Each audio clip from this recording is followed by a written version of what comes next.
Selamat pagi anak-anak.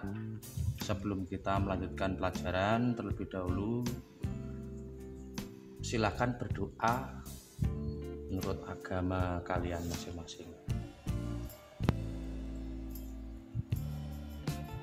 Pada kesempatan pagi ini, di minggu yang ke-6 ini, kita akan belajar mengenai posisi titik terhadap titik pusat. Ada juga yang mengatakan titik asal, titik sumbu, titik pangkal, yaitu O 0,0.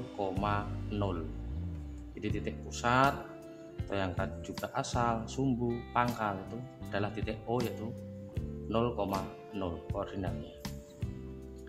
Baiklah, ini ada beberapa titik.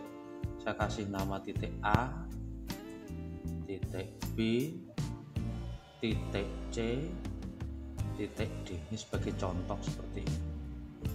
Nah, posisi titik terhadap titik O atau 0,0 itu artinya titik A ini dilihat dari titik O, titik pangkalnya. Nah, kita cari anak-anak.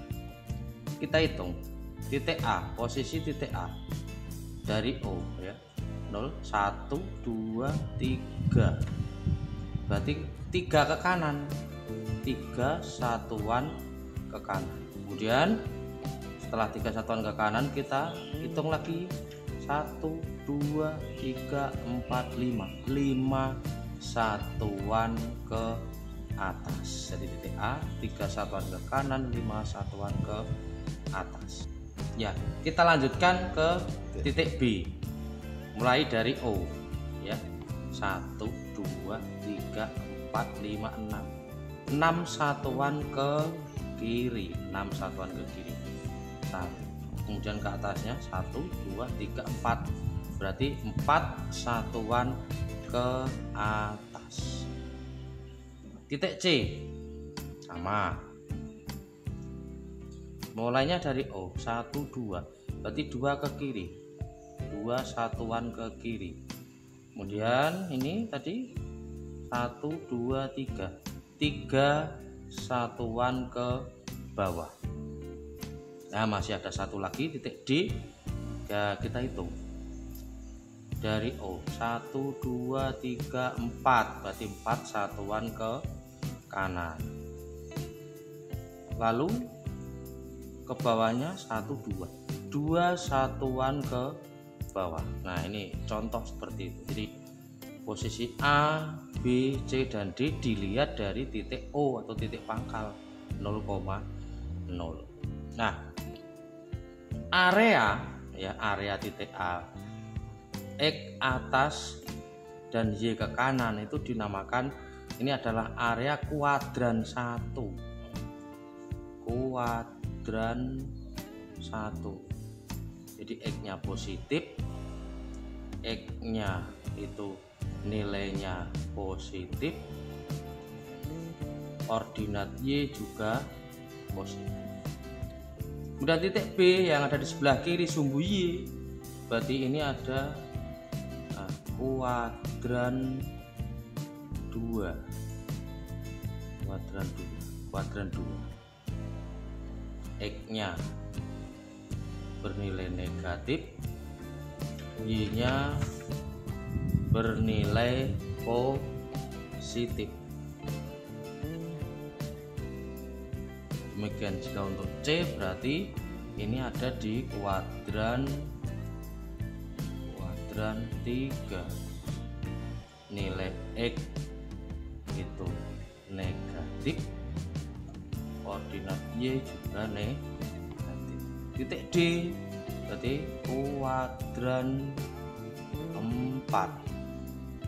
Nilai X-nya positif, nilai Y-nya negatif. Ini kalau ditanyakan kuadrannya. Jadi kuadran itu adalah area atau wilayah. Untuk selanjutnya nanti ini kita akan belajar lagi, yaitu posisi titik terhadap titik lain atau titik tertentu. Posisi titik terhadap titik lain. Misal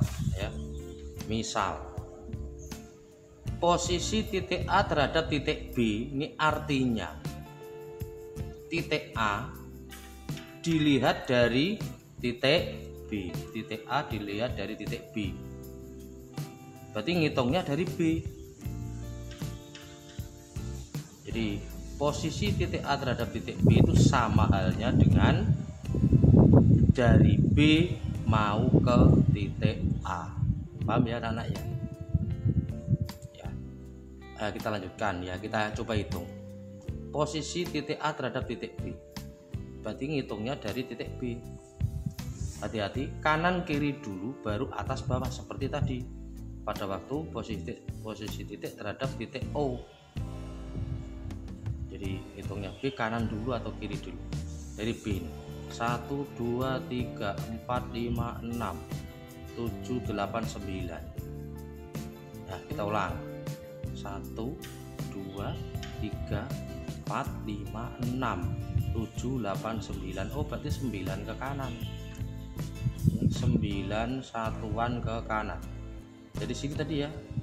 Nah, tinggal 1 satuan ke atas.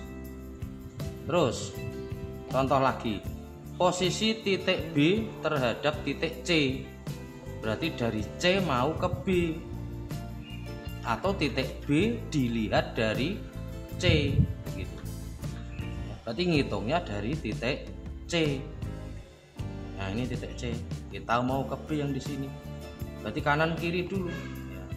Ini berarti ke kiri, 1 2 3 4, berarti 4 satuan ke kiri. Kemudian sampai sini baru atas, 1 2 3 4 5 6 7, 7 satuan ke atas. Gimana? Mudah kan? Nah, sekarang contoh satu lagi, posisi titik C terhadap titik D, berarti kita dari D mau ke C. Nah, ini titik D mau ke sini. Tadi yang pertama apa? 8, yaitu kanan atau kiri, baru atas atau bawah. Berarti ini dari D ke C, berarti ke kiri dulu. 1 2 3 4 5 6. 6 satuan ke kiri. Dari C tadi berarti tinggal 1 satuan ke bawah. Gimana? Tidak sulit kan? Ya.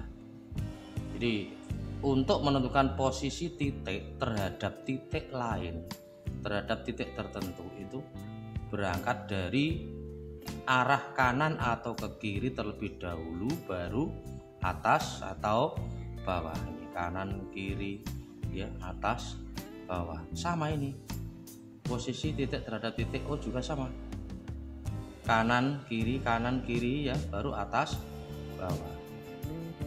Itu paham ya?